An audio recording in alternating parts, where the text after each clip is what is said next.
Hello everyone, this is Mohit Advocate from the Merit Law Group and in this video we will study भारतीय नागरिक सुरक्षा संहिता 2023 और हमने अब तक सेक्शन 1 से लेकर सेक्शन 52 तक हम पढ़ चुके हैं भारतीय नागरिक सुरक्षा संहिता के, जो कि हमारा क्रिमिनल प्रोसीजर का एक नया अब हमारे कोर्ट्स में BMSS भारतीय नागरिक सुरक्षा संहिता फॉलो होने वाला है। तो हम सेक्शन 1 से लेके सेक्शन 52 तक अब हम अभी पढ़ चुके हैं। अब हम आज वाली वीडियो में सेक्शन 53 से बाद वाले सेक्शंस पढ़ेंगे और जितने मेरे से पढ़ाए जाते हैं उतने पढ़ेंगे। और मैं जैसा भी आपको पता है कि मैं deep interpretation and thorough explanation के साथ पढ़ाता हूँ और सारी चीज़ें हिंदी में आपको पढ़ाता हुआ चलता हूँ, ठीक है। तो without wasting a further second हम स्टार्ट करते हैं पढ़ना अपना सेक्शन 53 ऑफ BMSS से, ठीक है। अब देखिए 53 इंडेक्स पढ़ रहा हूँ। देखिए examination of arrested person by medical officer. अब एग्जामिनेशन होगा, परीक्षा ली जाएगी किसकी? जो व्यक्ति गिरफ्तारित है उसकी। और कौन लेगा? मेडिकल ऑफिसर लेगा। मतलब ये कोई एविडेंस वगैरह के लिए नहीं है, ये किसी रेप अक्यूज के एविडेंस वगैरह के लिए नहीं है, ये बस उसकी मेडिकल परीक्षा ली जाएगी कि क्या कोई भाई टॉर्चर के निशान वगैरह पुलिस वाले ने उसको नहीं दिए। तो ये सेक्शन 53 जनरल प्रोविजन है भाई। एक अक्यूज जब गिरफ्तार किया जाता है तो उसका मेडिकल एग्जामिनेशन एक मेडिकल ऑफिसर करता ही करता है, ठीक है। और ये क्यों बनाया गया? ताकि जब उसका मेडिकल एग्जामिनेशन हो तो साफ हो जाए कि भाई जब हमने गिरफ्तार किया है तब इसके शरीर पर पहले ही से इतनी चोट थी, और ताकि वो कल को जाके ट्रायल स्टेज पे ये ना कह दे कि सर मेरे साथ तो बहुत मार पिटाई हुई है, मेरे साथ तो बहुत अन्याय किया, इन पुलिस वालों ने मेरे को बहुत ठोका है। तो इसलिए पुलिस ऑफिसर अरेस्ट करने के तुरंत बाद ही मेडिकल एग्जामिनेशन करवाते हैं अपराधी का, अक्यूज का। और वो कौन से सेक्शन के अंतर्गत करवाते हैं? सेक्शन 53 ऑफ द BMSS, ठीक है। अब हम पढ़ते हैं सेक्शन 53 का subsection 1। When any person is arrested, जब कोई किसी भी व्यक्ति को गिरफ्तार कर लिया जाता है, he shall be examined by a medical officer। तो shall है मैंडेटरी है कि वो उसका एग्जामिनेशन होगा। और कौन करेगा? उसकी शारीरिक जांच कौन करेगा? मेडिकल ऑफिसर करेगा, ठीक है। एक जिसको दवाई ववाइयों को पता है वो मेडिकल ऑफिसर करेगा, मतलब डॉक्टर करेगा। अब देखिए in the service of the central government, या तो वो मेडिकल ऑफिसर सर्विस में होगा, मतलब कार्यरत होगा किसके अंतर्गत? या तो केंद्र सरकार के अंतर्गत और स्टेट गवर्नमेंट, या तो राज्य सरकार के अंतर्गत, ठीक है। And in the case the medical officer is not available, और मुकदमों में जहाँ मेडिकल ऑफिसर अवेलेबल नहीं है, जहाँ एक मेडिकल ऑफिसर और कई हालातों में जैसे मेडिकल ऑफिसर अवेलेबल नहीं है मेडिकल जांच करने के लिए जो व्यक्ति गिरफ्तार हुआ है, तब कौन करेगा? By registered medical practitioner soon after the arrest is made. तो एक रजिस्टर्ड मेडिकल प्रैक्टिशनर करेगा, और सून आफ्टर जल्द से जल्द जैसे ही गिरफ्तारी मेड की गई है उस व्यक्ति की जिसका मेडिकल एग्जामिनेशन होना है, ठीक है। तो इसकी मेन पॉलिसी क्या है कि भाई जैसे ही पुलिस वाले गिरफ्तार करते हैं तो तुरंत मेडिकल एग्जामिनेशन करवा लेते हैं। तो कल को इन्वेस्टिगेशन स्टेज पे, इंक्वायरी स्टेज पे, ट्रायल स्टेज पे उस मुकदमे की क्रिमिनल प्रोसीडिंग की अपराधी कोर्ट में जज साहब को ये ना कह दे कि सर मैं तो जब मेरे को गिरफ्तार किया गया था मैं तो बहुत चंगा था, मैं तो बहुत हष्टपुष्ट था, और इन्होंने जैसे मेरे को गिरफ्तार किया रात को मेरी हालत बिगाड़ दी, मेरे को इतना धोया, अब मेरे मुंह पे देखो कितने निशान आ रहे हैं, आप मेरी कमर पे देखो कितने डंडे मार रखे हैं। तो वो इसीलिए मेडिकल एग्जामिनेशन किया जाता है कि भाई दूध का दूध पानी का पानी हो जाए। क्या अब मेडिकल एग्जामिनेशन होगा तो पुलिस के लिए भी भाई ये एक टाइटनेस होगी कि भाई अब इसको मारना नहीं है, अगर मारेंगे तो क्या होगा? सीधा पकड़ में आ जाएंगे भाई कि इंजरीज के निशान। पहले तो हमने जब अरेस्ट किया तब हमने इसका मेडिकल एग्जामिनेशन करवाया, तब तो इंजरी के निशान नहीं थे। अब पुलिस वालों को भी टाइटनेस आ जाएगी कि क्या कि रात को वो दारू पी के पुलिस वाले जैसे उसको मारेंगे तो वो अब मार नहीं पाएंगे, क्योंकि भाई सुबह इसका मेडिकल एग्जामिनेशन हो सकेगा, उसमें ये बिल्कुल क्लीन है, इसके कोई इंजरी के निशान नहीं है, तो इसलिए, ठीक है। तो ये पुलिस वालों को पर भी टाइटनेस खींचता है, और ये अक्यूज के फेवर में तो होता है ये सेक्शन 53 BMSS का, ठीक है। अब पढ़ेंगे हम सेक्शन 53 सबसेक्शन 1 का proviso 1। Provided that if the medical officer और registered medical practitioner if practitioner is of the opinion that one more examination of such person is necessary, he may do so। ये लीजिए बताया गया है कि medical officer या वो registered medical officer, वो registered medical practitioner is of the opinion, medical officer की राय है, या जब मेडिकल ऑफिसर अवेलेबल नहीं है तो रजिस्टर्ड मेडिकल प्रैक्टिशनर की ये राय है। क्या राय है? डेट वन मोर एग्जामिनेशन की एक और मेडिकल परीक्षा करी जानी चाहिए ऑफ सच पर्सन, किस व्यक्ति की? उस गिरफ्तारित व्यक्ति की, इज नेसेसरी की एक और मेडिकल परीक्षा जरूरी होगी इस गिरफ्तारी व्यक्ति की, ही मे डू सो। तो वो मेडिकल ऑफिसर या रजिस्टर्ड मेडिकल प्रैक्टिशनर उस मेडिकल परीक्षा को अक्यूज की दोबारा भी कंडक्ट कर देगा, ठीक है। तो ये प्रोवाइजो 1 में रिपीटेडली, मतलब एक मेडिकल परीक्षा का अक्यूज की रिपीटेडली भी आप करवा सकते हो, ठीक है। ये प्रोवाइजो 2 में बताता है। अब सॉरी प्रोवाइजो 1 बताता है हमें सेक्शन 53 का सबसेक्शन 1 का प्रोवाइजो 1 हमारा पूरा हुआ। हम पढ़ेंगे proviso 2। Provided further that where the arrested person is a female, बताया गया है जहाँ गिरफ्तारित व्यक्ति एक महिला है। The examination of the body shall be made only by, तो एग्जामिनेशन जो महिला की बॉडी की एग्जामिनेशन होगी, मेडिकल परीक्षा होगी, वो कौन करेगा?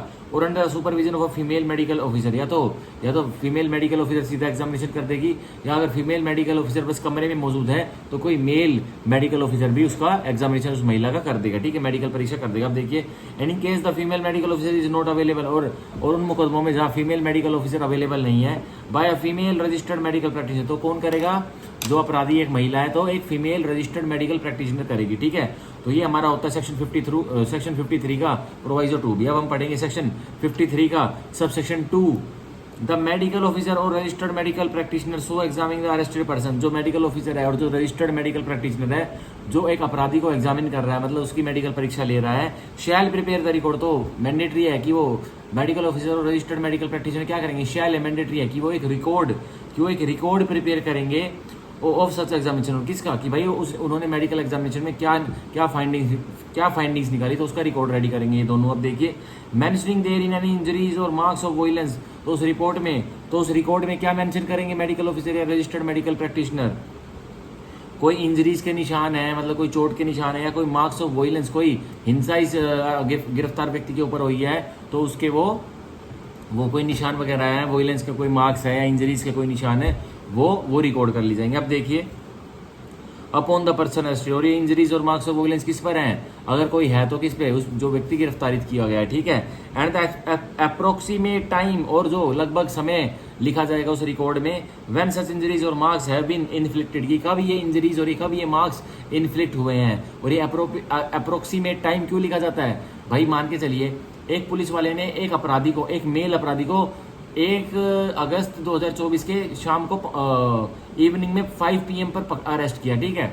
अब क्या होता है? अब 5 PM पर उसको अरेस्ट किया, 5 PM पे उसको अरेस्ट किया, तो मेमोरेंडम ऑफ अरेस्ट बन गया।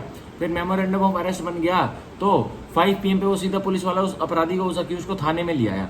अब थाने में ले आया तो रात को उसकी बहुत कुटाई करी, बहुत पिटाई करी। अब जब अगले दिन ये मैंडेटरी है कि भाई पुलिस वाले को ले जाना पड़ेगा मेडिकल एग्जामिनेशन के लिए अक्यूज का, तो क्या होता है? तो अगले दिन 2 अगस्त 2024 को वो पुलिस वाला जिसने गिरफ्तार किया था एक व्यक्ति को, वो उसको मेडिकल परीक्षा के लिए एक मेडिकल ऑफिसर के पास लेके जाता है। तो अब पुलिस वाला उसको जब मेडिकल परीक्षा कर रहा है तो उसको दिख रहे हैं साफ साफ भाई इसके जो ये अपराधी जो मेडिकल परीक्षा जिसकी मैं करूंगा, इसकी तो कमर पे डंडों के निशान पड़े पड़े, इसके पैर पर, इसकी पिंडियों पर, इसके काफ्स पर, इसके थाइस पर डंडों के निशान है। तो अब वो क्या करेगा? तो उसको मैंडेटरी है, वो ट्रू रिकॉर्ड बनाएगा। और क्या करेगा वो डॉक्टर? अगर वो फॉल्स रिकॉर्ड बनाता है तो क्या होता है? वो भी डॉक्टर भी फंस सकता है। अब वो डॉक्टर क्या करेगा? सीधा सीधा क्या करेगा?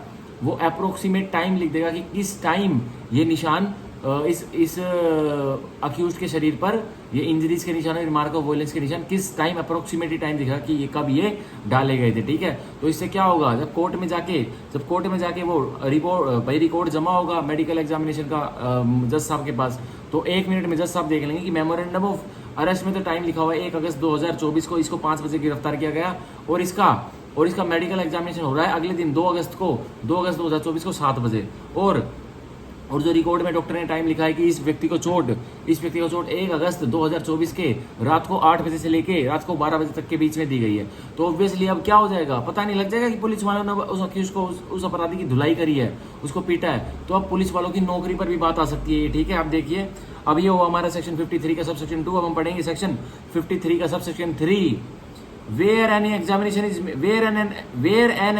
is made under subsection 1, तो जहाँ एक मेडिकल परीक्षा की गई थी सबसेक्शन 1 के तहत, a copy of the report of such examination shall be furnished by the medical officer, तो एक कॉपी, एक नकल जो कि वो मेडिकल एग्जामिनेशन से, जो मेडिकल परीक्षा से जो रिपोर्ट बन करके आती है, वो रिपोर्ट उसकी एग्जामिनेशन की फर्निश करेगा मेडिकल ऑफिसर और रजिस्टर्ड मेडिकल प्रैक्टिशनर। किसको करेगा? ऐसा केस में भी जैसे मुकदमा कौन भी करता हो, टू द अरेस्टेड पर्सन, भाई एक नकल उसकी मेडिकल परीक्षा की अरेस्टेड व्यक्ति को भी दी जाएगी, और the person nominated by such arrested person, या जो अरेस्टेड व्यक्ति को नहीं देनी, तो अरेस्टेड व्यक्ति कह रहा है मेरे को नहीं चाहिए, लेकिन आप मेरे पिताजी खड़े हैं, मेरी माताजी खड़ी है, इनको मेरी मेडिकल परीक्षा क्या हुई है वो इनको रिपोर्ट दे दीजिए, ठीक है। तो ये है हमारा सेक्शन 53 का सब सेक्शन 3 पूरा हुआ। इससे हमारा सेक्शन 53 पूरा हो गया, ठीक है। तो ये इसमें साइड में आप लिख लीजिए कि ये जनरल मेडिकल एग्जामिनेशन है, जो कि जो कि अरेस्टेड व्यक्ति का, जो कि अरेस्टेड पर्सन का होता है, ठीक है, होता है, ये लिख लीजिए आप इसमें, ठीक है, याद रहेगा आपको, ये उसकी राइट है, ठीक है, ये लिख लीजिए आप, ये उसकी राइट है कि भाई अभी आपने उसको रीजनेबल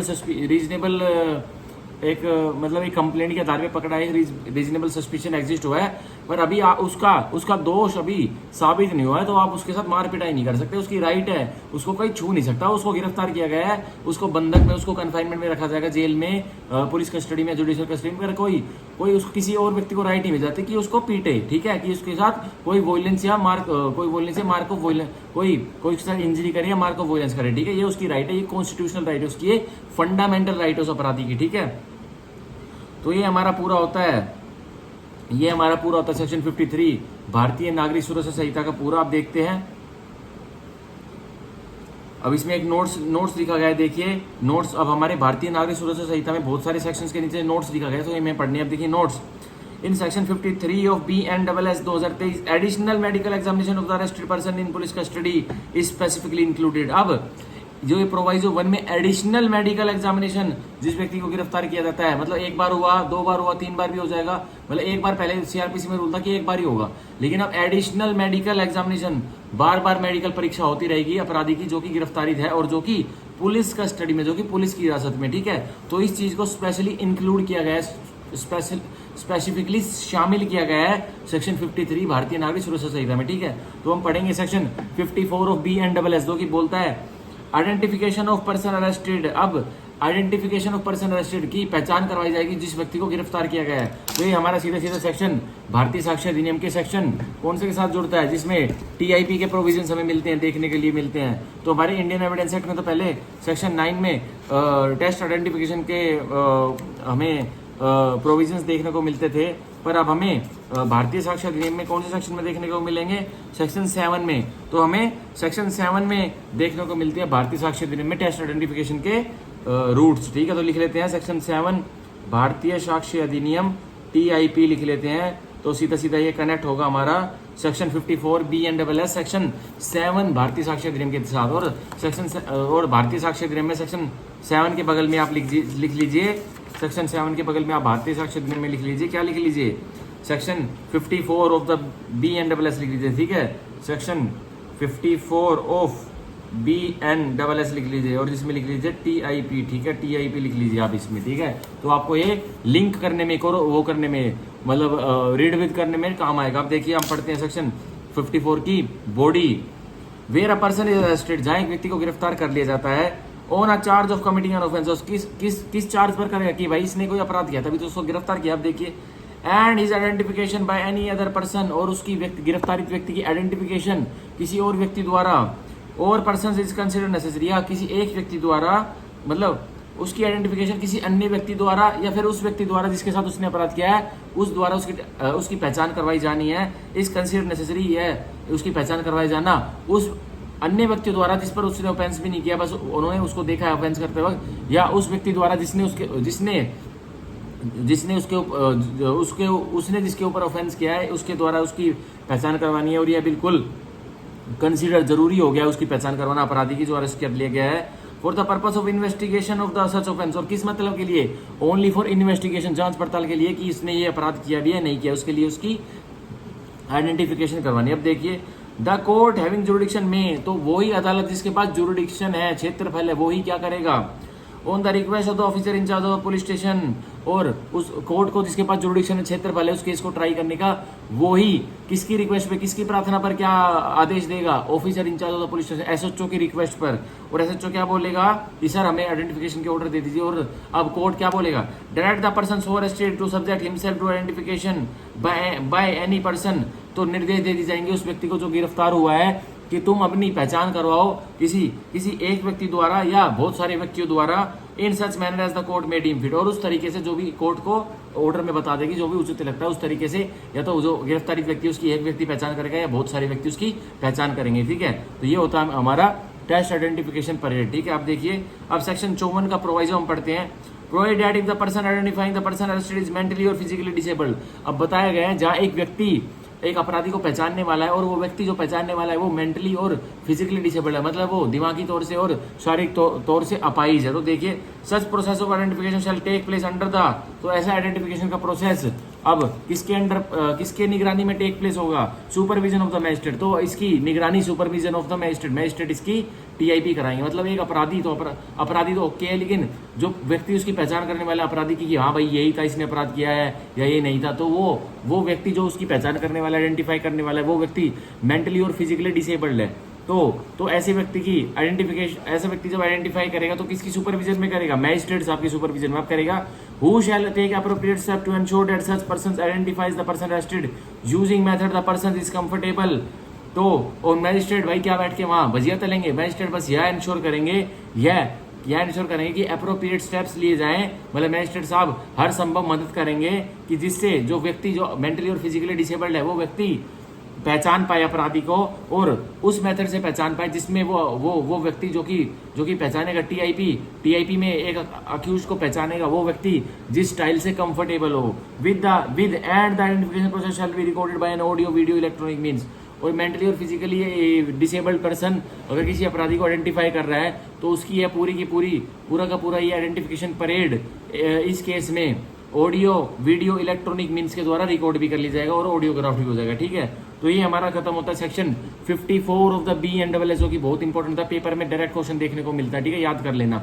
अब सेक्शन हम पढ़ेंगे, अब हम सेक्शन पढ़ेंगे 55, section 55 of the B N double S. अब देखिए procedure when police officer depute subordinate to arrest without warrant. तो क्या प्रक्रिया रहेगी जब एक पुलिस अधिकारी अपने छोटे पुलिस अधिकारी को डेप्यूट कर देता है, मतलब एक गिरफ्तारी का काम दे देता है, और वो छोटा सबऑर्डिनेट पुलिस ऑफिसर है, पुलिसकर्मी है, उसके पास कोई वारंट नहीं है और ना ही तो बड़े वाले के पास था। आप देखिए सेक्शन 55 का subsection 1, when any officer in charge of the police station, तो कोई भी जब एसएचओ पुलिस थाने का और any police officer making an investigation under chapter 13, या कोई और अन्य पुलिसकर्मी है जो कि इन्वेस्टिगेशन जांच पड़ताल कर रहा है chapter 13 B N double S के तहत, देखिए requires any officer subordinate to him, तो वो ऑफिसर जो कि जांच पड़ताल कर रहा है चैप्टर 13 के अंतर्गत इन्वेस्टिगेशन कर रहा है, या officer in charge of the police station क्या करता है, रिक्वायर करता है किसी और अधिकारी को, किसी और पुलिस अधिकारी को, requires any officer subordinate to him, कोई भी पुलिसकर्मी जो कि उनसे सबऑर्डिनेट है, मतलब उनसे जूनियर है, क्या करने के लिए, to arrest without a warrant, एक व्यक्ति को गिरफ्तार करने के लिए, और विदाउट वारंट वो गिरफ्तार करेगा उनका सबऑर्डिनेट भी। ठीक है, अब ब्रैकेट में क्या लिखा है, otherwise than in his presence, लेकिन जब सबऑर्डिनेट व्यक्ति उस एक व्यक्ति को गिरफ्तार करेगा विदाउट वारंट, तो उस officer in charge of the police station की या फिर उस ऑफिसर की जो इन्वेस्टिगेशन चैप्टर 13 के अंतर्गत कर रहा है उसकी हाजिरी नहीं होगी वहां पर। ठीक है, मतलब वो किसी और केस में बिजी होगा, लेकिन वो एक टास्क एक जूनियर पुलिस ऑफिसर को दे देता है कि भाई मैं तेरे को एक टास्क देता हूँ, तू जाके, मैं तेरे को डेप्यूट करता हूँ, तुम जाके इस व्यक्ति को गिरफ्तार कर लो। ठीक है, और विदाउट वारंट कर लो।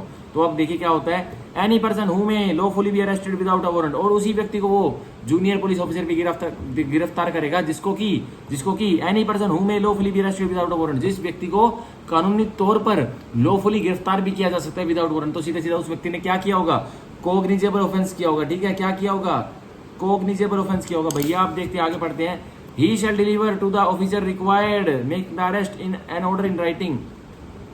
तो जो officer in charge of the police station है जो अपने जूनियर पुलिस ऑफिसर को डेप्यूट कर रहा है कि एक व्यक्ति को विदाउट वारंट अरेस्ट कर लाओ, या वो इन्वेस्टिगेटिंग ऑफिसर जो कि चैप्टर 13 के अंदर इन्वेस्टिगेशन जांच पड़ताल कर रहा है, वो अपने किसी जूनियर को बोलता है, डेप्यूट करता है कि तुम एक व्यक्ति को गिरफ्तार कर लाओ, तो वो एसएचओ या वो इन्वेस्टिगेटिंग ऑफिसर एक लिखित में ऑर्डर देगा किसको, अपने सबऑर्डिनेट पुलिस ऑफिसर को। ठीक है, specifying the person to be arrested, और उस लिखित ऑर्डर में क्या लिखा होगा, एसएचओ क्या लिखेगा कि स्पेसिफाई करेगा कि हाँ भाई कौन सा व्यक्ति जिसको आप जूनियर साहब गिरफ्तार करके लाएंगे, एंड द ऑफेंस, और उसने उस व्यक्ति ने जिसको आप गिरफ्तार करोगे उसने ये वाला अपराध किया है, और other cause for which the arrest is made, या फिर और कोई अन्य कारण है जिसके लिए उस व्यक्ति की इस डेप्यूटेड सबऑर्डिनेट को जूनियर पुलिस ऑफिसर को गिरफ्तार करनी है, तो आप वो भी लिखित ऑर्डर में लिख दोगे। ठीक है, एंड द ऑफिसर्स वो रिक्वायर्ड शैल, और जो ऑफिसर अब जो जूनियर डेप्यूटेड ऑफिसर है, जो जूनियर पुलिसकर्मी है जिसको सीनियर एक डेप्यूट करता है कि आप जाके गिरफ्तार कर ले, वो क्या करेंगे, अब देखिए, बिफोर मेकिंग द अरेस्ट, वो जूनियर पुलिस कर्मी उस व्यक्ति की गिरफ्तारी करने से पहले क्या करेंगे, notify to the person to be arrested, उस व्यक्ति को जिसको वो गिरफ्तार करने गया उसको नोटिफाई करेंगे, मतलब उसको बताएंगे, क्या बताएंगे, the substance of the order, कि जो उसके एसएचओ ने उसको जूनियर पुलिस ऑफिसर को एक ऑर्डर दिया है उसकी सब्सटेंस उस व्यक्ति को बताएंगे, वो जूनियर पुलिस ऑफिसर किसको, जिसको वह गिरफ्तार करने आया है, ठीक है। And if so required by such person, अगर वह व्यक्ति मांगता है जिसको एक जूनियर पुलिस ऑफिसर गिरफ्तार करने आया है, शैल शो हिम द ऑर्डर, तो वो जो जूनियर पुलिस ऑफिसर उस व्यक्ति को जिसको वो गिरफ्तार करने आया अपने एसएचओ के ऑर्डर से, उसको वह ऑर्डर दिखा भी देगा, ठीक है। तो ये हमारी सेक्शन 55 का सब सेक्शन 1 पूरा होता है, जो कि बहुत ही इंपॉर्टेंट है और ये पेपर में आ सकता है, ठीक है। अब हम पढ़ेंगे सेक्शन 55 का subsection 2। Nothing in the subsection 1 shall affect the power of the police officer to arrest a person without under section 35। तो ये कह रहा है कि जो सबसेक्शन 1 का ये कुछ भी उस पुलिस ऑफिसर को नहीं रोकेगा जो कि एक जूनियर पुलिस ऑफिसर है, कि वो सेक्शन 35 के सेक्शन जो सेक्शन 35 BNSS के प्रावधानों के तहत अरेस्ट नहीं कर सकता। बिल्कुल, अगर उस अपराधी ने जिसको वो गिरफ्तार करने गया है उसने उसके जूनियर पुलिस ऑफिसर की हाजिरी में कोई कॉग्निजेबल अपराध कर दिया तो उसको गिरफ्तार कर लेगा। कौन वही पुलिसकर्मी जो कि गिरफ्तारी करने गया था। तो उस ऑर्डर को तो आप साइड में रखेगा और अपने पर से अपने जो पावर वो रखता है उसके तहत सेक्शन 35 BNSS के तहत उसको गिरफ्तार कर लिया जाएगा, ठीक है। तो मतलब ये कह रहा है कि section 35 of the BNSS prevail करेगा सेक्शन 55 के सबसेक्शन 1 ऑफ द BNSS के। तो हम लिख लेते हैं सेक्शन 35 विल प्रीवेल, ठीक है, विल प्रीवेल ओवर सेक्शन 55, ठीक है। ये हमने लिख लिया है ताकि हमें आगे याद रहेगा। अब देखिए हम पढ़ते हैं सेक्शन 56 ऑफ द BNSS जो कि बोलता है health and safety of arrested person. अब भाई सॉरी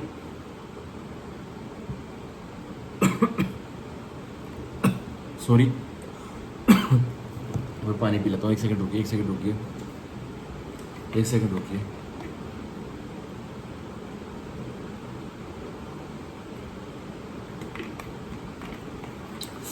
सॉरी यार, एकदम से नहीं पता क्या हो गया था मन में, रुको।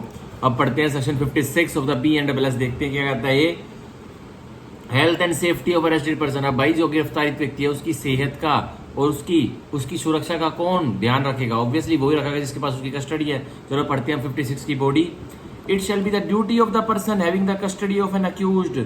ये शैल है मैंडेटरी है कि ये दायित्व रहेगा, किसका दायित्व रहेगा? Of the person having the custody of an accused, उस व्यक्ति का दायित्व रहेगा जिसके पास एक अक्यूज की गिरफ्तारित व्यक्ति की, एक अपराधी की कस्टडी है, हिरासत है। टू टेक रीजनेबल केयर, कि वो एक रीजनेबल केयर खातिरदारी करे, रीजनेबल और किसी खातिरदारी करे ऑफ द हेल्थ, सेहत की, एंड सेफ्टी की, और सेफ्टी की मतलब सुरक्षा की, ऑफ द अक्यूज, और किसकी अक्यूज की, अपराधी की, जिसकी कस्टडी में, जिस व्यक्ति की कस्टडी में वो अपराधी है। तो मतलब अगर मैं किसी पुलिस ऑफिसर की कस्टडी में हूँ, हिरासत में हूँ, पुलिस कस्टडी में हूँ, तो मेरी सेफ्टी और हेल्थ की ड्यूटी किसकी रहेगी? उस व्यक्ति की रहेगी, मेरी नहीं रहेगी, ठीक है। मेरे को कुछ हो जाता है, मेरे को दिल का दौरा पड़ जाता है, जेल में रहते मतलब पुलिस स्टेशन में रहते तो अब कौन जिम्मेवार होगा? वो रहेगा पुलिस वाला। लेकिन मैं उसको ये कहता हूँ पुलिस वाले को, अरे मेरी रोज की हैबिट थी, जैसे मैं गिरफ्तार हूँ, मैं पुलिस स्टेशन में हूँ, तो मैं उस पुलिस वाले को कहता हूँ, अरे भाई सुन, तूने मेरे को गिरफ्तार तो करा, मैं तेरी कस्टडी हूँ, मैं अक्यूज तो मैं अपराधी हूँ, पर मेरी रोज की हैबिट थी, मैं बढ़िया सेक्टर 15 में जाके गुड़गांव में स्पा करवाता था, डेली मसाज करवाता था, तो बुला दे मसाज वाले को, बुला दे, मेरी मसाज करवा दे।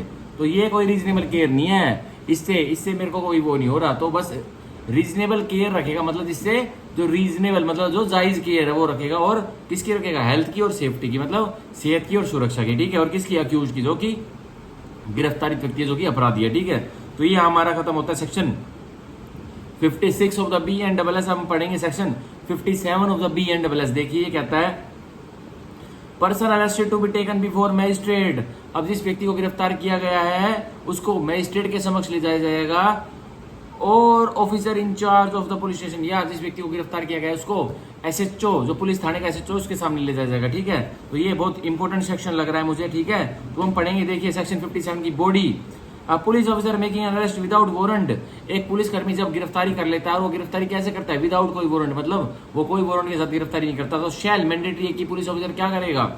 विदाउट अननेसेसरी डिले, तो बिल्कुल ही कोई भी देरी ना करते हुए, and subject to the provisions herein contained as to bail, और फॉलो करेगा जो प्रोविजंस है, जो प्रावधान है बेल से रिलेटेड, तो वो उनको फॉलो करेगा। और अगर कोई बेल से रिलेटेड प्रावधान नहीं है तो क्या करेगा? टेक और send the person arrested before a magistrate, या तो खुद लेके जाएगा जिस व्यक्ति को उसने गिरफ्तार किया है मैजिस्ट्रेट के सामने, या फिर खुद नहीं लेके जा रहा, अपने किसी जूनियर को बोल देगा कि तुम ले जाओ इस व्यक्ति को जिसको मैंने गिरफ्तार किया था, किसके सामने? मैजिस्ट्रेट के सामने। और having jurisdiction in the case, और उसी मैजिस्ट्रेट के सामने ले जाया जाएगा जिस मैजिस्ट्रेट की जुरिडिक्शन है, मतलब वो उस केस को इंक्वायर कर सकता है, ठीक है, और ट्राई भी कर सकता है। अगर ट्राई नहीं कर सकता तो इंक्वायर तो कर ही सकता है, मतलब इंक्वायरी तो बैठा ही सकता है, ठीक है। तो मतलब इलाका मैजिस्ट्रेट के पास ही एक व्यक्ति को ले जाया जाएगा, ठीक है, जिसकी जुरिडिक्शन है, ठीक है। तो यहाँ लिख लीजिए हैविंग जुरिडिक्शन मतलब इलाका मैजिस्ट्रेट के पास लेके जाएंगे, ठीक है, पुलिसकर्मी। और before the officer in charge of the police station, या वो पुलिसकर्मी जिसने एक व्यक्ति को विदाउट वारंट गिरफ्तार किया, तो शैल वो क्या करेगा, या तो इलाका मैजिस्ट्रेट के पास उसको पेश कर देगा, ठीक है, विदाउट अननेसेसरी डिले, या तो फिर जो before the officer in charge of the police station, जो या तो एक एसएचओ है, जो कि एक पुलिस थाने का एसएचओ, उसके सामने उस गिरफ्तारी व्यक्ति को लेके जाएगा, ठीक है। और इसमें ये अननेसेसरी डिले है ना, यह है वर्ड बहुत इंपॉर्टेंट है, अननेसेसरी डिले, बिना कोई देरी करते हुए। अगर जरूरत है उस व्यक्ति की, गिरफ्तारी व्यक्ति की जिसको आपने विदाउट वारंट अरेस्ट कर रखा है, 1 घंटे उसको आपके पास रखा और आप उसको मजिस्ट्रेट के पास ले गए या फिर ऑफिसर इंचार्ज के पास ले गए, ठीक है। अगर आपने रेड, मान के चलिए गुड़गांव का एक अपराधी सेक्टर 10 का, और वो कोई क्राइम करके भाग जाता है गोवा, अब क्या होगा, वो तो सेक्शन 58 के प्रोविजन तो लगेंगे, लेकिन क्या होगा ये बताइए। अब जो गुड़गांव के जो पुलिस वाले हैं वो उस अपराधी को गोवा में पकड़ने जाएंगे, अब गोवा में पकड़ लेंगे तो अब क्या करेंगे, वो बिना कोई देरी करते हुए या तो उसको मैजिस्ट्रेट के सामने पेश करेंगे या फिर एसएचओ के सामने पेश करेंगे। पर मैजिस्ट्रेट के सामने तो वो तभी पेश करेंगे, उस व्यक्ति को विदाउट वारंट गिरफ्तार कर रखा है, लेकिन जब ये डिस्ट्रिक्ट वाइज, स्टेट वाइज, मतलब अगर गिरफ्तार करने जाते पुलिस वाले तो ये अरेस्ट वारंट लेके जाते हैं, ठीक है। तो ये अगर वो विदाउट अरेस्ट वारंट भी लेके जाते हैं, विदाउट वारंट भी एक सेक्टर 10 वाले अपराधी जो अपराध करके गोवा में भग गया है उसको पकड़ के ले आते हैं, तो उसको वहां के इलाका मजिस्ट्रेट के सामने पेश नहीं करेंगे, पर वहां के एसएचओ, जो वहां का लोकल एसएचओ, उसके सामने पेश कर देंगे, ठीक है। अब उस एसएचओ की क्या प्रावधान है कि वो क्या करेगा, वो अपने मजिस्ट्रेट को रिपोर्ट करेगा या नहीं करेगा, वो जाने। लेकिन अब ये हमारा सेक्शन 57 पूरा हो, जो कि बहुत इंपॉर्टेंट है, ठीक है। अब हम पढ़ेंगे सेक्शन 58 जो कि BNSS की जान है, जो कि बिल्कुल शक्ति है। आप देखिए सेक्शन 58 बहुत इंपॉर्टेंट है, इसको और अच्छे से पढ़ाऊंगा। आप देखिए, person arrested not to be detained more than 24 hours. अब जिस व्यक्ति को एक पुलिसकर्मी ने या फिर किसी प्राइवेट व्यक्ति ने गिरफ्तार किया है तो उसको हिरासत में नहीं रखा जाएगा 24 घंटे से ज्यादा, पर रखा जा सकता है अगर मैजिस्ट्रेट की परमिशन है। तो अब देखिए सेक्शन 58 की बॉडी में पढ़ रहा हूँ, no police officer shall detain in custody या पर्सन अरेस्टेड विदाउट वारंट। तो कोई भी पुलिसकर्मी, प्राइवेट व्यक्ति इसमें नहीं आएगा, ओनली पुलिसकर्मी आएगा। देखिए, no police officer shall detain in custody, तो कोई भी पुलिसकर्मी नहीं डिटेन करेगा, नहीं हिरासत में रखेगा किसको, इन कस्टडी या पर्सन अरेस्टेड विदाउट वारंट, एक व्यक्ति को जिसको उस पुलिसकर्मी ने गिरफ्तार किया है वो भी विदाउट वारंट, ठीक है, for a longer period than, और कितने समय तक, एक पीरियड बता रखा है, एक पीरियड इसमें स्पेसिफाई कर रखा है, उस पीरियड से ज्यादा के लिए वो पुलिस ऑफिसर उस अक्यूज को, उस अरेस्टेड पर्सन को कस्टडी में नहीं रखेगा। For a longer period than under all circumstances of the case, चाहे कैसे भी सर्कमस्टांस, जो हालात के, मतलब चाहे कैसे भी हालातों का केस हो, चाहे मर्डर का हो, चाहे रेप का हो, चाहे ऑफेंसेस अगेंस्ट स्टेट हो, ये उन पर भी फॉल करता है। देखिए, then under all the circumstances of the case is reasonable, जिस हद तक रीजनेबल लगते हैं, ठीक है। And such period shall not in the absence of special order of the magistrate under section 187। तो जो हमारा 167 में था, जिसमें मैजिस्ट्रेट साहब जुडिशियल कस्टडी और 15 दिन की पुलिस कस्टडी का ऑर्डर कर देता था, वो अब सेक्शन 187 हो गया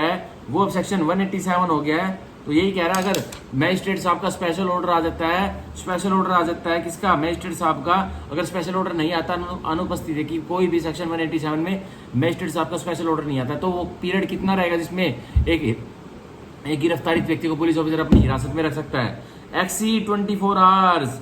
कभी भी एक गिरफ्तारित व्यक्ति को, एक पुलिसकर्मी, मतलब एक पुलिसकर्मी ने एक व्यक्ति को गिरफ्तार कर रखा है, तो उसको 24 घंटे से ज्यादा अपनी हिरासत में वो नहीं रख सकता, ठीक है। Exclusive of the time necessary for the journey from the place to arrest. देखिए, exclusive of the time necessary for the journey from the place of arrest to the magistrate court, तो वो टाइम एक्सक्लूड कर दिया जाएगा। अब 24 घंटे गिन तो लिए जाएंगे, पर अब वो वाला टाइम इसमें 24 घंटे में एक्सक्लूड कर दिया जाएगा कि जहां व्यक्ति को गिरफ्तार किया गया था और वहां से उस व्यक्ति को बैठाया और वहां से उस व्यक्ति को मैजिस्ट्रेट की कोर्ट में लेके आ रहे, तो वो टाइम एक्सक्लूड कर दिया जाएगा, ठीक है। अब मान के चलिए, हमारा जो पिछला मैंने एक एग्जांपल बताया था कि एक सेक्टर 10 का अपराधी है गुड़गांव का, वो अपराध करके गोवा भाग जाता है, तो गुड़गांव के पुलिस वाले उसको गोवा में पकड़ने जाते हैं, तो उसको गोवा में पकड़ लेते हैं, ठीक है। तो गोवा में उसको पकड़ लेते हैं, तो अब क्या करेंगे, तो गोवा में भाई, गोवा से गुड़गांव आने में 2 दिन लग जाते हैं, पूरे के पूरे 36 आवर्स लग जाते हैं, 36 घंटे लग जाते हैं। तो वो अपराधी तो कह देगा कि मेरे को तो 24 घंटे से ज्यादा इन्होंने हिरासत में रख लिया, इन्होंने भाई बहुत बुरा काम कर दिया, तो इन्होंने में, ये पुलिस वाले खुद सरकारी कर्मचारी लॉ के कानून के विरुद्ध जा रहे हैं, तो हम आम आदमी कैसे मानेंगे। तो इसमें लेजिस्लेचर ने इसकी काट करने के लिए, इसकी एक सोल्यूशन के लिए ये सेक्शन दे दिया, ये प्रोविजन दे दिया लेटर पार्ट में कि भाई जहां से, जिस जगह से उस व्यक्ति को गिरफ्तार कर लिया गया था, तो वहां से लेके और जहां तक मजिस्ट्रेट की कोर्ट मतलब है, तो वहां तक वो टाइम एक्सक्लूड हो जाएगा। तो तब से उसके 24 घंटे गिने जाएंगे। तो मतलब मान के चलिए एक गुड़गांव वाले अपराधी को, जो सेक्टर 10 का अपराधी, तो वो अपराध करके गोवा भाग गया है, तो गोवा में उस अपराधी को 1 अगस्त 2024 को रात के 12 बजे पकड़ा गया, 12 AM पे, ठीक है। तो उसको 12 AM पर पकड़ा गया, लेकिन गोवा से अब गुड़गांव आने में कितना टाइम लग जाएगा, 36 घंटे लग जाएंगे। तो अब 36 घंटे का जो जर्नी का टाइम है वो एक्सक्लूड हो जाएगा, वो उस 24 घंटे में नहीं माना जाएगा। फिर अब उसको वो गुड़गांव पुलिस वाले, सेक्टर 10 वाले थाने वाले उस गोवा में जो उस व्यक्ति को गिरफ्तार किया था, जो सेक्टर 10 में अपराध करके भाग गया था, उस व्यक्ति को थाने में रखेंगे, और जब तक जरूरत होगी भाई, जो भी रीजनेबल है, मतलब जितना की जरूरी है, जितना की मांगता है, तो 24 घंटे से ज्यादा नहीं रख सकते। ये बिल्कुल भी मैंडेटरी नहीं है कि 23 घंटे 30 मिनट के बाद ही वो लेके जाए मैजिस्ट्रेट के पास, नहीं। अगर रीजनेबल बोला गया है, रीजनेबल इसमें कीवर्ड है, जो ये रीजनेबल लिखा गया था ना, and then under all the circumstances of the case is reasonable, कि अगर भाई रीजनेबल है तो आप उस व्यक्ति को, अगर आपको उसकी हिरासत रखने की 2 घंटे की भी जरूरत नहीं है, आप उसको 2 घंटे के अंदर भी मजिस्ट्रेट के सामने पेश कर सकते हो, और फिर फर्दर ऑर्डर मजिस्ट्रेट साहब सेक्शन 187 में बना देंगे कि वो आपको उस अपराधी की पुलिस कस्टडी देंगे, या फिर उस अपराधी को जुडिशियल कस्टडी, जिला कारागार में भेज देंगे। तो मतलब ये जो वर्ड है ना रीजनेबल, ये बहुत मेन है। 24 घंटे ही एक लिमिट नहीं है भाई, 24 घंटे से पहले आधे घंटे, अगर एक अपराधी की जरूरत नहीं है पुलिस वालों को, ठीक है, वो उस अपराधी को 2 घंटे में पेश कर सकते हैं। ये बिल्कुल जरूरी नहीं है कि 24 घंटे वो लगाएं, ठीक है, कि उस अपराधी को 24 घंटे अपने पुलिस थाने में बैठाए रखे, ठीक है। तो ये हमारा होता है सेक्शन 150A, ये हमारा होता है सेक्शन 58 होता है BNSS। इसके साथ में लिख लीजिए सेक्शन 187 BNSS, ठीक है, जो कि क्या बताता है, जो सेक्शन 187 BNSS क्या बताता है कि भाई प्रोसीजर क्या होगा जब 24 घंटे में कार्रवाई पूरी नहीं हो पाती, ठीक है। एक बार 187 के साथ में हम पीछे जाके 58 लिख लेते हैं, ठीक है। यह बहुत जरूरी है लिखना कि आगे जाके हमें दिक्कत ना हो जब हम रैपिड रिवीजन करेंगे, ठीक है। अब देखिए मैं सेक्शन 187 खोल रहा हूँ, आप भी खोल लीजिए और लिख लीजिए उसके साथ में सेक्शन 58 लिख लीजिए, ठीक है। सेक्शन 58 उसके साथ में आप लिख लीजिए। हाँ, अब सेक्शन 58 हम उसके साथ में लिख लेंगे, ठीक है, और उसके नीचे लिख लेंगे 24 आवर्स, ठीक है, पेशी बिफोर मैजिस्ट्रेट, ठीक है, ये लिख लेंगे, ठीक है। और सेक्शन 187 का इंडेक्स क्या बोलता है, वही जो मैंने कहा था, procedure when investigation can not be completed in 24 hours. तो इसमें प्रोसीजर बताया गया है जो हमारे CRPC में सेक्शन 167 में बताया गया था, ठीक है। तो हम पढ़ेंगे, अब हमारा सेक्शन 58 भी हुआ, अब हम पढ़ेंगे सेक्शन 59 ऑफ द BNSS, ठीक है। तो आज हम सेक्शन 62 तक ही करेंगे, फिर हमारा नया चैप्टर हम कल से स्टार्ट करेंगे, जो कि बताता है प्रोसेस टू कंपेल अपीयरेंस, वो कल से चालू करेंगे। अब हम पढ़ते हैं सेक्शन 59 ऑफ द BNSS। देखिए, पुलिस टू रिपोर्ट एप्रीहेंशंस। अब जो पुलिसकर्मी है वो एप्रीहेंशंस को भी रिपोर्ट करेंगे कि क्या क्या घटनाएं हुई हैं, ठीक है। तो किसको करेंगे, अब एग्जीक्यूटिव्स को करेंगे पुलिस वाले, ठीक है। तो पुलिस वाले सिर्फ जुडिशरी तक ही लागू नहीं है, वो भाई पुलिस वाले खुद एग्जीक्यूटिव्स का पार्ट होते हैं। तो वो क्या क्या उनके इलाकों में कांड हुआ है, क्या क्या उनके इलाकों में कोई ऑफेंस हुआ है, तो वो एप्रीहेंशंस को, एग्जीक्यूटिव्स को भी रिपोर्ट करेंगे। तो वही हमारे 59 में सेक्शन दिया गया है कि भाई जिले के डिस्ट्रिक्ट मजिस्ट्रेट को, सब डिविजनल मजिस्ट्रेट को पता तो हो कि भाई हमारे भी एरिया में, भाई उनका भी तो एरिया लगता है, वो भी तो एग्जीक्यूटिव मजिस्ट्रेट है, है वहाँ के, कि हमारे इलाके में हो क्या रहा है। तो पुलिस वाले उनको भी बताएंगे सारी एप्रीहेंशन। अब देखिए सेक्शन 59 का index, police to report apprehensions की, पुलिसकर्मी रिपोर्ट करेंगे क्या, एप्रीहेंशंस। अब मैं बॉडी पढ़ता हूँ, officer in charge of police stations, जो SHO है पुलिस थानों के, शैल रिपोर्ट, तो मैंडेटरी उनको करना ही पड़ेगा, क्या रिपोर्ट करनी पड़ेगी, कहाँ, टू द डिस्ट्रिक्ट मजिस्ट्रेट। किसको रिपोर्ट करेंगे, जिला अधिकारी साहब को। और इफ ही सो डायरेक्ट, अगर जिला अधिकारी साहब डायरेक्ट कर देते हैं, निर्देश दे देते हैं, to the subdivisional magistrate, फिर वो officer in charge subdivisional magistrate को भी रिपोर्ट करेंगे। क्या रिपोर्ट करेंगे, the cases of all person arrested without warrant, हर वो केसेस में जिसमें कि व्यक्ति को गिरफ्तार किया गया है विदाउट द वारंट, ठीक है, with in the limits of their respective stations. और ऑफिसर्स ने उन व्यक्ति को विदाउट वारंट कहाँ गिरफ्तार किया है, उनकी उनकी थानों के लिमिट्स के अंदर, मतलब दायरे के अंदर। अब देखिए, whether such persons have been admitted to bail और अदरवाइज, और क्या उस रिपोर्ट में लिखेंगे, क्या उन गिरफ्तारित व्यक्ति को जिनको विदाउट वारंट गिरफ्तार किया गया था, क्या उनको बेल दे दी गई है या फिर इनको बेल नहीं दी गई है। तो वो भी रिपोर्ट एक एसएचओ भेजेगा किसको, या तो डीएम साहब को, डिस्ट्रिक्ट मजिस्ट्रेट साहब को, जिला अधिकारी साहब को, या फिर अगर डीएम साहब, डिस्ट्रिक्ट मजिस्ट्रेट साहब, जिला अधिकारी साहब डायरेक्ट कर देते हैं तो वही रिपोर्ट सेम टू सेम उस officer in charge of the police station को सब डिविजनल मजिस्ट्रेट के साहब के सामने भी भेजनी पड़ेगी, ठीक है। तो ये सेक्शन 59 ऑफ द BNSS बनाने का हमारे लेजिस्लेचर के पास क्या पॉलिसी थी कि भाई पुलिस वाले अपने आप में ही सबको छोड़ने ना लग जाएं, तो एग्जीक्यूटिव्स को भी खबर रहे कि भाई हमारे जो ये एसएचओ होते हैं, ये पुलिस वाले ये क्या कर रहे हैं। अब मेनली पुलिस वाले भी एग्जीक्यूटिव्स का पार्ट होते हैं, और ये जो डीएम साहब है और एसडीएम साहब है, सब डिविजनल मजिस्ट्रेट साहब है, ये भी एग्जीक्यूटिव्स का पार्ट होते हैं। तो यही कह रहे हैं कि पुलिस वाले सिर्फ जुडिशरी तक सीमित ना रह जाएं, भाई जो उनके टॉप बॉसेज हैं, एग्जीक्यूटिव्स हैं, उनको भी वो बताएं कि कितने व्यक्ति को आपने गिरफ्तार किया है और कौन कौन से केसेस में किया है, और कितने व्यक्ति को आपने गिरफ्तार किया था विदाउट वारंट, और आपने कितने व्यक्ति को बेल दी है या नहीं दी है। और अदरवाइज का मतलब है कि उन व्यक्ति को आपने पेश किया है, मतलब मजिस्ट्रेट के सामने, जुडिशियल मजिस्ट्रेट के सामने, या नहीं किया, ठीक है। तो ये हमारा खत्म होता है सेक्शन 59। अब हमारे 3 सेक्शन बच गए, सेक्शन 60, फिर 61, फिर 62, फिर हमारा चैप्टर 5 BNSS का पूरा हो जाएगा, जो कि मैंने बहुत ही इंटरप्रिटेशन के साथ अपनी पूरी एनर्जी के साथ आपको बताया। अब मैं पढ़ाता हूं आपको सेक्शन 60 ऑफ द BNSS, जो कि बोलता है डिस्चार्ज ऑफ पर्सन एप्रीहेंडेड। अब जो व्यक्ति पकड़ा गया था उसका डिस्चार्ज हो जाएगा, मतलब उसको छोड़ दिया जाएगा। अब देखिए सेक्शन 60 की बॉडी में पढ़ रहा हूं, no person who has been arrested by a police officer, कोई भी व्यक्ति जिसको कि एक पुलिस कर्मी ने गिरफ्तार किया था, शैल बी डिस्चार्ज, उसको डिस्चार्ज नहीं किया जाएगा, एक्सेप्ट ऑन हिज बॉन्ड, पर कर दिया जाएगा। एक्सेप्शन क्या है, जब वो व्यक्ति जिसको एक पुलिस अधिकारी ने गिरफ्तार किया था, तो उसको वो डिस्चार्ज कर देगा। और कब करेगा, एक्सेप्शन है जब वो व्यक्ति जिसको गिरफ्तार किया गया है वो एक मुचलका उस पुलिसकर्मी को भर के दे देगा, ठीक है। और बेल बॉन्ड या फिर एक जमानती मुचलका भर के दे देगा वो गिरफ्तारी व्यक्ति उस पुलिसकर्मी को, और under the special order of the magistrate, या फिर तभी छोड़ेगा वो पुलिसकर्मी उस गिरफ्तारी व्यक्ति को जब एक मजिस्ट्रेट साहब से स्पेशल ऑर्डर उस पुलिसकर्मी के पास पहुंच जाएगा। तो ऑब्वियसली वो स्पेशल ऑर्डर क्या रहेगा उस मजिस्ट्रेट का, क्या रहेगा कि भाई अक्यूज्ड ने बेल एप्लीकेशन लगाई थी, हमने अब अलाउड कर दिए, तो आप सेक्शन 60 में उसको छोड़ दो। पुलिसकर्मी फिर उसको डिस्चार्ज कर देगा, मतलब उसको छोड़ देगा, रिलीज कर देगा, ठीक है। तो ये था हमारा सेक्शन 60। अब हम पढ़ेंगे सेक्शन 61 ऑफ द BNSS। देखिए जो कहता है, power on escape to pursue and retake. अब हमारा जो सेक्शन 61 है वो सीधा कनेक्ट हो रहा था, किससे हो रहा था, सीधा कनेक्ट। अभी मैं आपको बता दे रहा हूं, ये हमारा बहुत इंपॉर्टेंट सेक्शन है, जो कि ये सीधा कनेक्ट हो रहा है सेक्शन 45 के साथ कनेक्ट हो रहा है, ठीक है, सेक्शन 45 के साथ। तो हम सेक्शन 61 को पहले पूरा पढ़ते हैं और फिर डिफरेंसेस देखते हैं कि 45 और 61 में क्या डिफरेंसेस है। अब देखिए सेक्शन 61 की इंडेक्स, पावर ऑन एस्केप, शक्तियां जब कोई भाग जाता है, टू परस्यू एंड रिटेक। अब शक्तियां क्या है, जब कोई अपराधी भाग जाता है और उसको आप उसके पीछे जाओ और उसको रिटेक, उसको दोबारा गिरफ्तार कर लो। तो सेक्शन 61 का सब सेक्शन 1 में पढ़ रहा हूं, if a person in lawful custody escapes, अगर एक व्यक्ति जो कि लॉफुल कस्टडी में कानूनन हिरासत में था और वो भाग जाता है। अब कानूनन हिरासत में वो कहाँ था, कस्टडी में वो कहाँ रह सकता है, इधर या तो भाई वो जुडिशियल कस्टडी में रह सकता है, या वो फिर पुलिस कस्टडी में रह सकता है, ठीक है।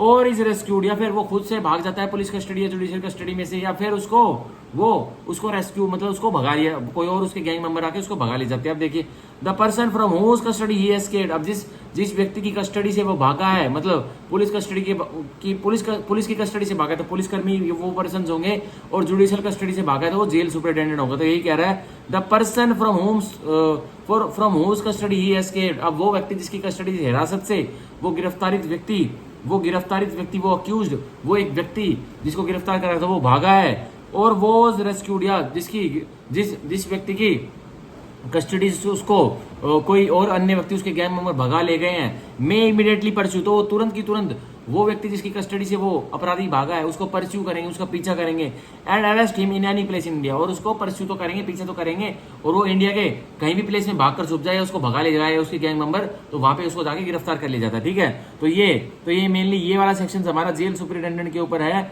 जेल सुपरिटेंडेंट के ऊपर है, ठीक है, जेल सुपरिटेंडेंट के ऊपर है। तो हमारा सेक्शन 45 और 61 में यही लिंक है। सेक्शन 45 तो हमें बस बता रहा था कि pursuit of a offender into other jurisdiction, ये एक अपराधी, मान के चलिए गुड़गांव में एक अपराधी है, सेक्टर 10 के रहने वाला, वो गुड़गांव में अपराध करके गोवा भाग जाता है, तो क्या तो क्या उसका गोवा में जाके पुलिस वाले उसको पकड़ नहीं सकते? उसको अगर वो जो गुड़गांव में अपराध करके गया है, एक अपराधी मर्डर करके गया है, वो कभी गोवा में है, कभी हिमाचल में है, कभी कभी तमिलनाडु में, तो एक पुलिस वाला जो गुड़गांव का पुलिस वाला उसको कहीं भी जाकर पकड़ सकता है पूरे इंडिया में, ठीक है। तो ये हमें सेक्शन 45 बताता था, लेकिन इसमें जेल सुप्रिटेंडेंट का हमने ऐसे जिक्र किया, इसमें कोई जेल सुप्रिटेंडेंट का कोई लिंक नहीं है। लेकिन सेक्शन 61 के सब सेक्शन 1 में जेल सुप्रिटेंडेंट का खास से लिंक दे रखा कि भाई कोई जुडिशियल कस्टडी से कोई अपराधी भाग जाता है, उसको कोई भगा ले जाता है, रेस्क्यू कर ले जाता है, तो जेल सुप्रिटेंडेंट उसका परस्यू करेगा और उसको रिटेक कर लेगा, उसको दोबारा अरेस्ट कर लेगा जहां भी वो इंडिया में पाया जाता है, ठीक है।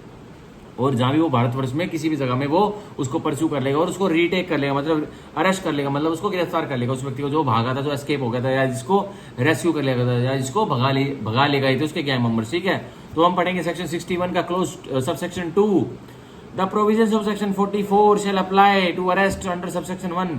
तो जो प्रोविजंस लगेंगे अब सेक्शन 44 के सबसेक्शन 1 के प्रोविजंस लग जाएंगे, जो कि गिरफ्तारी होगी सेक्शन 61 के सबसेक्शन 1 के तहत, ठीक है। All the person making any such arrest is not acting under a warrant. और फिर भी जो व्यक्ति गिरफ्तारी कर रहा है, एक व्यक्ति की जो भाग गया था, जिसको जो कि रेस्क्यू कर गया था, या जो व्यक्ति एस्केप कर गया था जुडिशियल कस्टडी या पुलिस कस्टडी से, वो एक वारंट की तरह, उसके पास कोई वारंट नहीं है, वो एक्ट नहीं कर रहा है एक अरेस्ट वारंट की तरह, but and is not a police officer having authority to arrest. या फिर मान लीजिए वो पुलिस कर्मी भी नहीं है जिसके पास अथॉरिटी टू अरेस्ट है, ठीक है, तो वो व्यक्ति भी अरेस्ट कर सकता है। मान के चलिए एक व्यक्ति जो कि जिसने कि सेक्टर 10 गुड़गांव के एरिया में कोई मर्डर किया था, अब उसको जज साहब ने 2-4 दिन पुलिस कस्टडी दी और फिर उसको जुडिशियल कस्टडी में भेज दिया, जिला कारागार भौंडसी में भेज दिया, जो गुड़गांव में जिला कारागार है भौंडसी जेल। तो अब क्या होता है भौंडसी जेल से 2-3 महीने वो रहता है, फिर उसके गैंग मेंबर्स उसको भौंडसी जेल से भगा ले जाते हैं, ठीक है। फिर उसके गैंग मेंबर्स भगा ले जाते हैं उसको जुडिशियल कस्टडी से। तो क्या जेल सुपरिटेंडेंट ने उसको गिरफ्तार किया था कभी? भाई जेल सुपरिटेंडेंट की तो वो कस्टडी में था।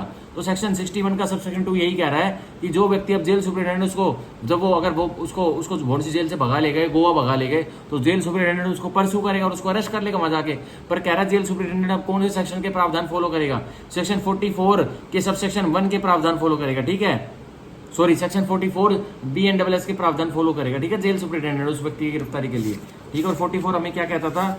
44 हाँ वही सर्च एंड प्लेस की बात करता था कि सर्च होगी उस प्लेस की, सर्च तलाशी ली जाएगी उस प्लेस की जिसमें गिरफ्तारी व्यक्ति भाग गया है, ठीक है। तो इसके सेक्शन 61 के ऊपर ही हम सेक्शन 44 को मेंशन कर लेते हैं, जो सर्च की बात बताता था। सर्च क्या बात बताता है?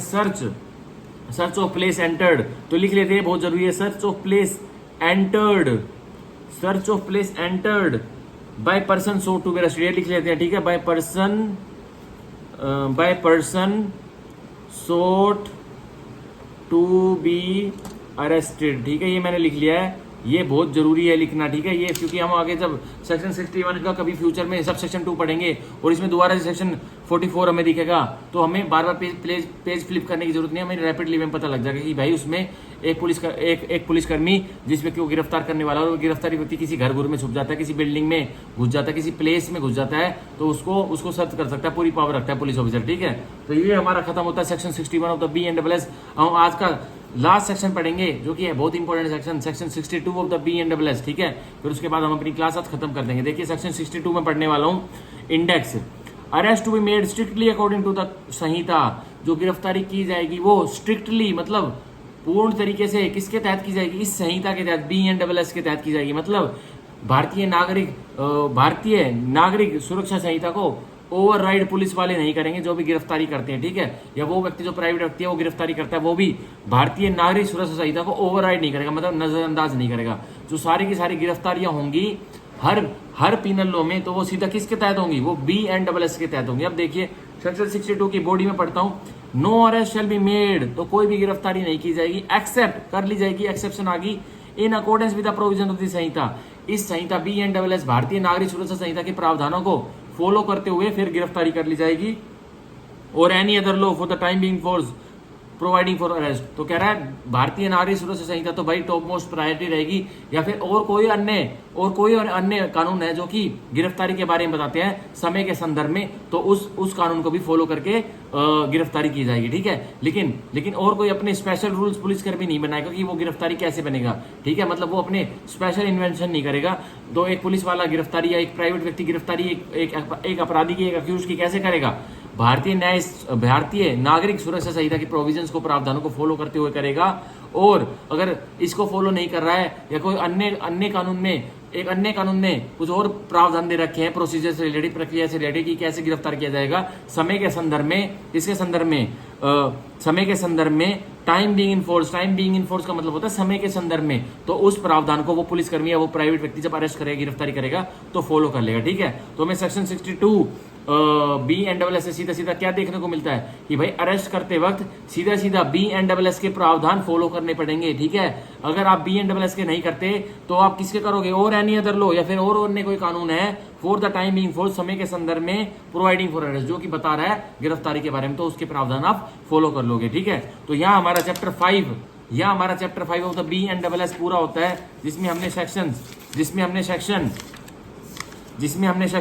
35 टू सेक्शन 62 पूरे के पूरे 2-3 क्लासों में पढ़ लिए हैं with full detail interpretation and linking with other sections and in full translation in Hindi. और मैंने हर संभव आपको हर एक सेक्शंस बिल्कुल आपको डिटेल में बताया है, आप इसको भूलोगे नहीं अगर मेरी वीडियो स्टार्टिंग से आपने देखी होगी तो चैप्टर 5 की। ठीक है, अब हम हमारा आज होता है पूरा का पूरा चैप्टर 5 पूरा, जो कि हमने आज पढ़ लिया है सेक्शन 62 ऑफ द BNSS से। अब हम कल वाली क्लास में चैप्टर 6 ऑफ द BNSS से स्टार्ट करेंगे। ठीक है, जो कि बताता है प्रोसेसेस टू कंपेल अपीयरेंस की क्या प्रक्रिया है, क्या प्रोसेस रहेंगे कि एक व्यक्ति की हाजिरी को कंपेल किया जा सके अदालत में। ठीक है, या फिर पुलिस थाना में। ठीक है, तो वो कल पढ़ेंगे, जो कि सेक्शन 63 से लेके, एक बार देख लेता हूं कल वाले हम कौन से सेक्शन तक पढ़ेंगे।